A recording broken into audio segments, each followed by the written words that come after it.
one rust tutorial I haven't done on the series that we do is the one for the 114, 115. And as it happens, we got this 236 in last week. That was beyond saving, just far too much rust, and we've now removed the engine, the interior, the dash, and it opens up a lot of space to see how these cars develop. And obviously the two that I'm going to go through very quickly are beyond saving.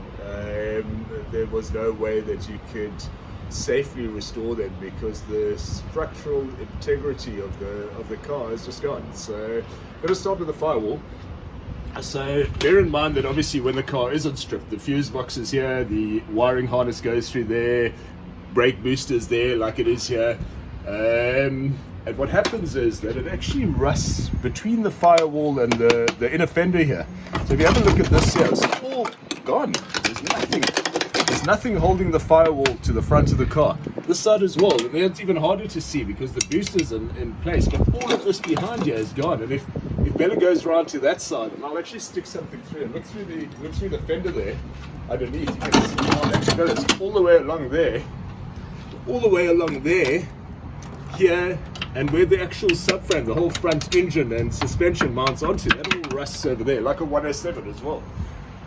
But also on the firewall, all the way along here. I mean, look at that. No economical way of repairing that, or safe way of repairing that, obviously.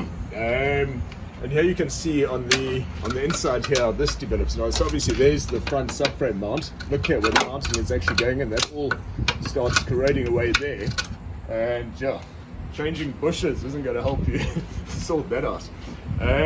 But what happens is that then progresses, and that goes down from there down onto the floor. So if you have a look on the inside, we'll actually go around to the one on the that's stripped a little bit more here. This one over here. This is nice because this one's got the fender off as well. So if you have a look, the fender's off here. You can see beautifully where it goes through, and that's straight into the passenger cabin here. I mean, all of this is gone here. All this is gone here. All this is gone. So if we look through here, let's move this rubbish out the way. Have a look in there. You can actually see straight through. Straight through. Here's my hand down here. There we go. And even worse on the driver's side. And normally, funny enough, I see that generally start this side rather than the passenger side. But that would be where your pedal would be. Down there, there's nothing left at all. Just gone. Okay, so yeah, big problem. First thing to check, firewall, subframe mounts. This one doesn't look too bad here. That looks quite solid still. But here, it's starting here. So yeah, so it's also this side not too bad. Let's see, there, it's done as well. Look at that. And the other thing is you don't see it because this cover's over here. So you've got to take that cover off. Have a look underneath it. Look at this. The whole firewall moves. Okay, so that's the first place to check. Assuming there's nothing on the firewall and the footwell on the driver's side, passenger side, start looking around the other places, and you can see it quite beautifully on these cars. Let me see around the edge of the roof, around there, around the base of the back window, base of this pillar here. Look at that. All gone. Very, very common problem as well. Bottom of the rear fender over there, where all the seams are. You can see where those are. That's just dirt not being cleaned out behind the clips. That causes that. Same story here. It's moisture and stuff connecting behind the rubber, the boot rubber, and just eventually rusting it away like this. Boot lid as well. Also very, very common. This one's bad, but it's not that bad. But look at this. The bottom of the C-pillar, same story. Goes down here, so it obviously collects behind the trim here, runs down here. These get blocked up. Behind the fender, that little lip, same story as a 123 and all the others, also rusting very badly here. Once again at the bottom of the rear fender, bottom of the doors, another good place is obviously the bottom of the front fender. So the floor you got to check. The floor, let's have a look at this boot. Look at the boot floor here. This is what you'll always find. I always see them with rust over here underneath the spare wheel, which is understandable. A bit of moisture will get in and the wheel's there. Nobody pulls the wheel out on a regular basis and it rusts there. But you also see a lot with this starting to rust. And here you can see how that's actually on this side here. The rust is so bad that the fender is separated from the body here as well. These beams that hold the whole rear suspension there. So let's have a look at this one over here. Same sort of thing. Bottom of the front fender, bottom of the doors, the whole sill here. Obviously the floor in this one is not too bad inside, but if you look there, terrible. So that's gone once again underneath the pedal. They always rust there. Here, same story, same as the other one. That lip behind the fender, make sure there's no dirt stuck inside here. Pull beadings off or wash behind the beadings, because if you look at the other one we've gone through, same story.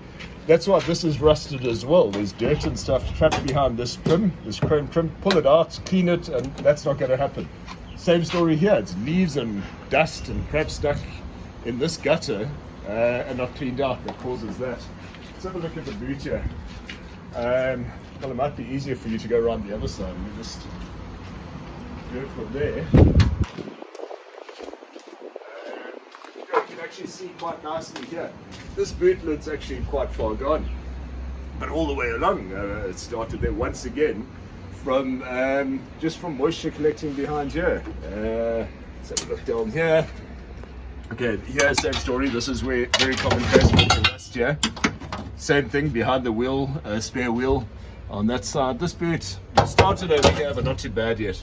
But yeah, it's always the same story on all these old cars. It's cleaning the dirt out from behind beadings and chrome trims and stuff like that, and driving the car after you do that. So what we always do with our cars before we obviously a few hundred meters from the sea here at the warehouse. So we drive cars in, they park here the whole day. So what Bella and I normally do before we leave is we take water and we just spray it down. Then we go. And on our commute home, it gets rid of all that excess water that's still trapped behind beadings. And by the time you get home and put your car in the garage, it's nice and dry, it's not going to rust. But that's the biggest thing. You've got to get behind the beadings, and you've got to get rid of that any dirt or anything trapping water behind it. It's going to rust.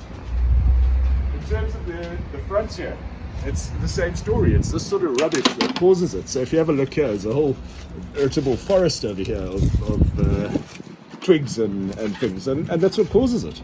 So it's simple cleaning, washing, getting rid of anything that can cause rust, any trapped dirt, any salt, anything like that. Just wash it out and then drive it. Drive it until it's dry. Because if you don't, as I've said in one of the other videos, I once bought a car that the lady took it out on a Sunday. It had exceptionally low Ks. It was under 100,000 Ks on this thing. If I remember correctly, it was a 123. Exceptionally low Ks, but the whole bottom of it was rusted away. And what she said is she took it out on a Saturday, took it to the shops, came back, washed it, put it in the garage till the next Saturday. So obviously all that water sits there the whole week. And yeah, well, the result is obvious. That's it.